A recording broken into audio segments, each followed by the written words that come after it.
Hey everybody, Eric Dorward here with the Spartan Rocketry Club, and it is time to start a new build.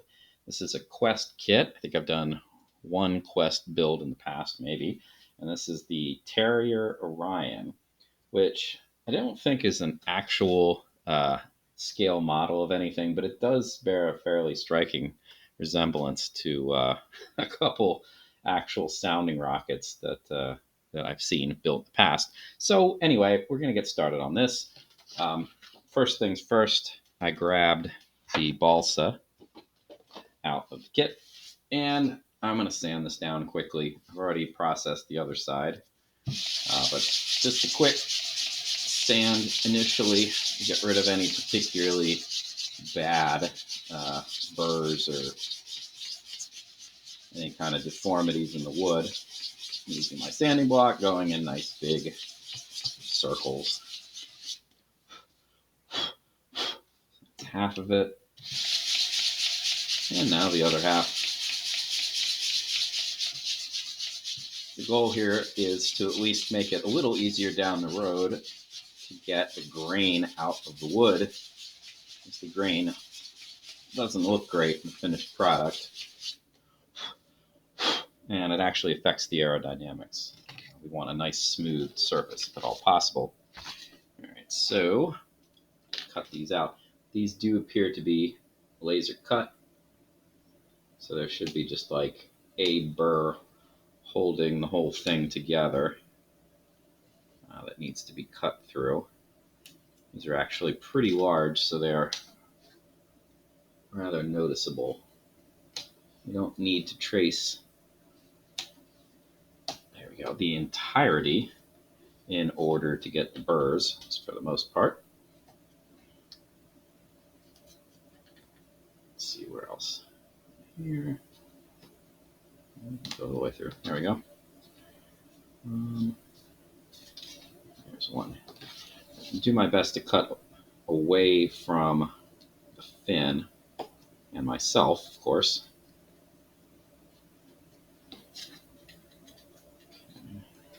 And over here,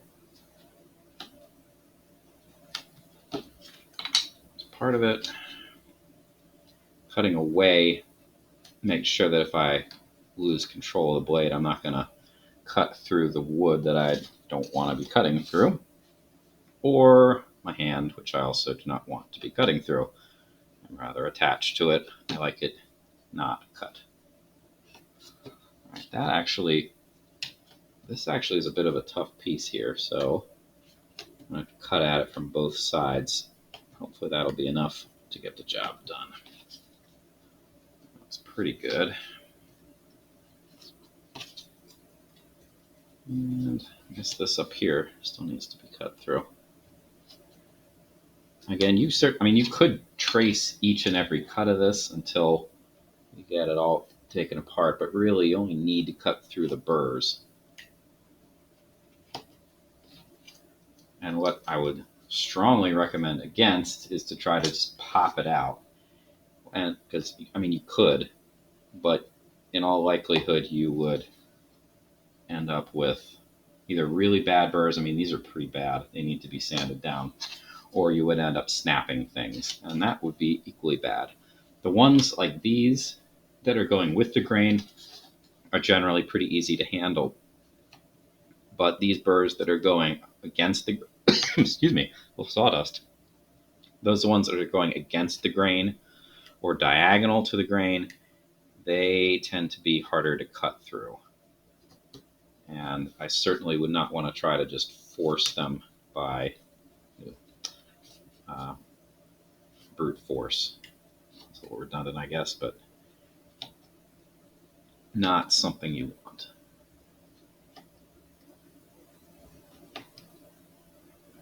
I'm going to have to cut through on both sides of this, I can feel, because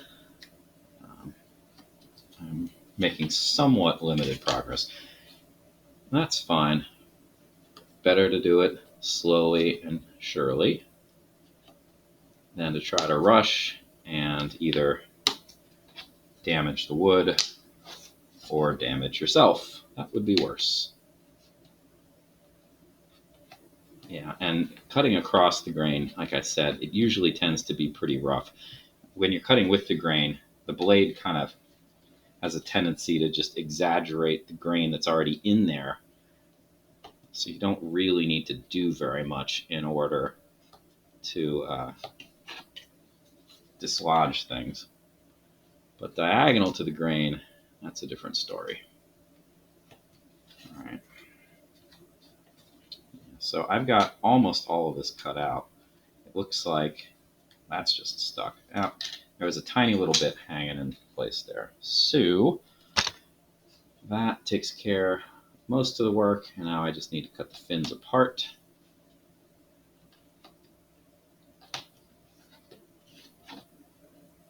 Again, cutting away from the other fins and away from myself. This one, oh yeah.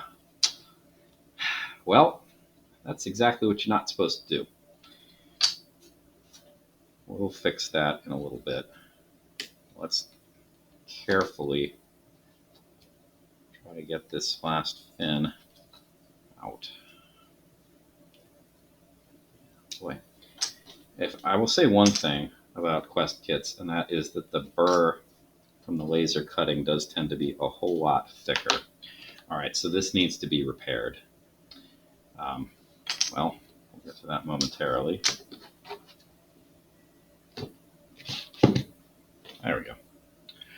All right, so this is not like a critical game-ending problem. We just need to glue it back together.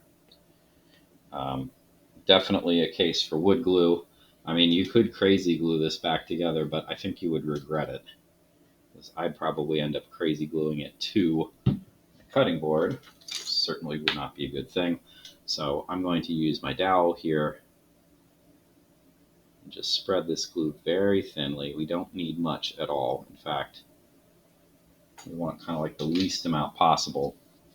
I often do this on a piece of wax paper, but I don't think that'll be really necessary here, because since this broke, I mean, it broke pretty cleanly, it should just go back together like a jigsaw. There shouldn't be any real issues getting it back together. So I'm just going to hold it together for a few seconds, and then let's slide it a little bit so it doesn't get glued in place. That's pretty good. You can tell that I broke it, but it doesn't look too bad, honestly.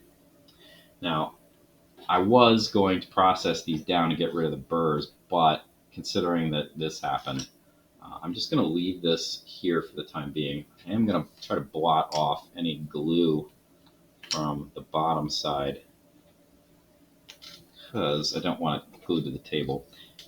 All of these need to be processed down because they have sizable burrs in them. We really don't want burrs in our finished product here. So that'll come next. The next step that we're going to handle is we're going to at least start in on the motor mount. So most of the motor mount things are in this little bag. So let's see what we got here. That's transition. That goes someplace else. Clay we don't need right now. Launch lug we don't need right now. Lock. We actually do need at least some of that string. So let's see what we have. All right, so this is the motor mount.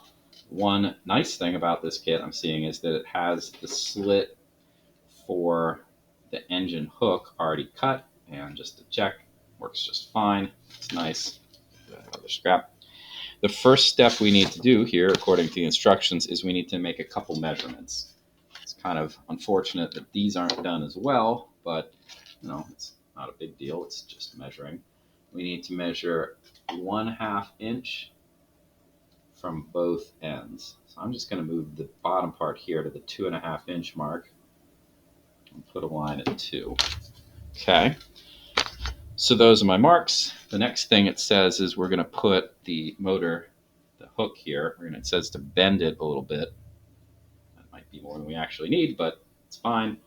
In it goes into the pre-cut slot. And then it suggests that I need to tape this down. Well, okay. I don't have any clear tape right on my desk, but I do have plenty of masking tape.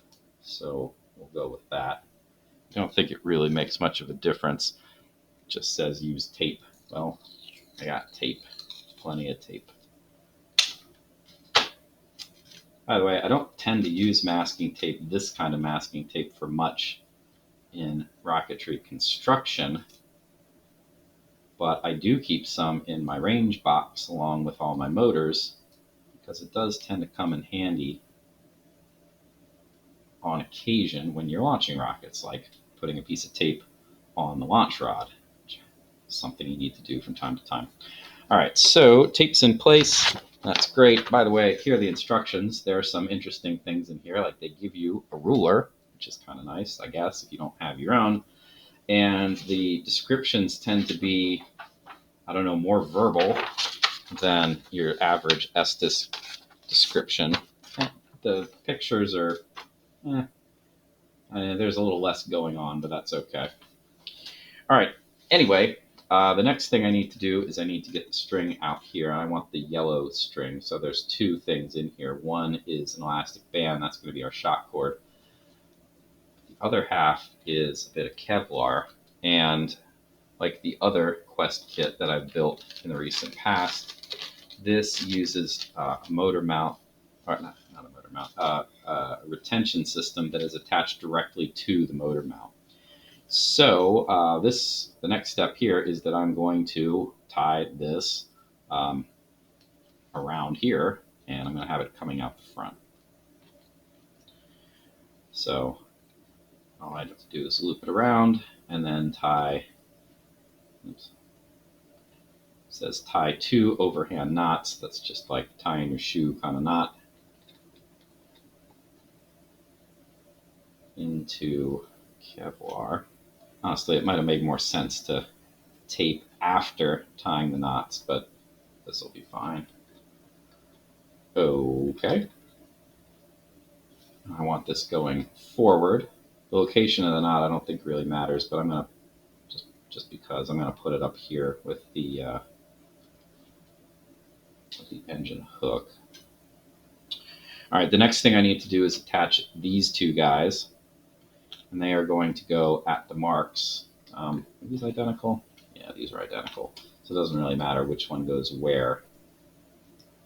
So I'm going to push past where I want them to be, and then I'm going to bring them both back once I apply the glue. Now the string, actually I made a mistake here. The string is supposed to go underneath this guy, so I actually have to thread this through. There we go. And this was fairly loose, so that shouldn't be much of a problem. Yeah, okay. Okay, glue.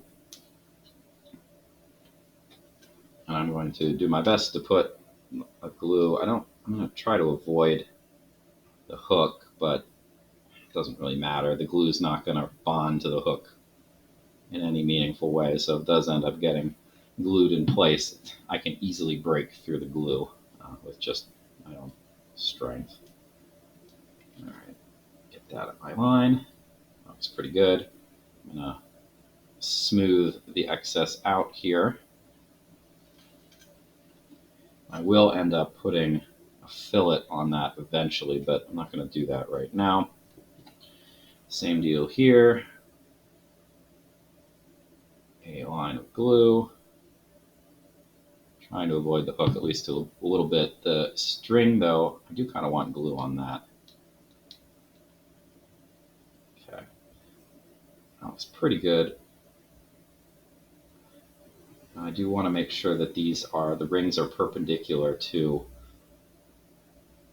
the motor mount. So I'm going to kind of spin this around. This one actually has a deformity in it. You can see the backing peeled. I think I'm actually going to try to tack that down here.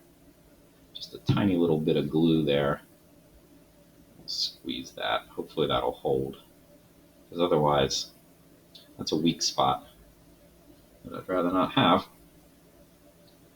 All right, smoothing the glue out here. Go. Looks pretty good. And the last thing we're going to do here is we're going to put this engine block that goes in here. I'll test fit it first. That's a pretty snug fit. There we go. All right, so I got it in. It wasn't particularly easy, so I don't need to. I test fit it there just so I don't have to like sand or shave off anything if it really is too tight that it's just not going to go. It's always nice to have that option available prior to you trying to put the glue in. All right, so this goes in. Remember, it goes in where the hook part goes in here, so it's not this end is the short version. All right, that's ever so slightly in, and to get it properly aligned, I'm just going to push down. And do a little bit more. Okay. There we go. All right. Last thing, I guess, is let's quickly apply a little bit more. Oh, that glue is fine. We're going to apply fillets to the insides of where these cords, or not these cords, the centering rings were. So I want this to be, this is a potential failure point.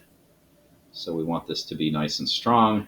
And when I'm dealing with the fillets, I can also make sure that the alignment is good there at a right angle relative to the motor mouth itself. And I think I bumped that one a little bit when I was fiddling around with the engine block, but it seems fine now. And this one looks pretty good because I got a little like partial fillet as I slid the motor around, or the centering around. All right, that looks pretty good. In the intervening time, we need these things to dry, definitely dry, before we move on to the next step. So thanks for watching, and we will pick it up in part 2, whenever that is. See you then.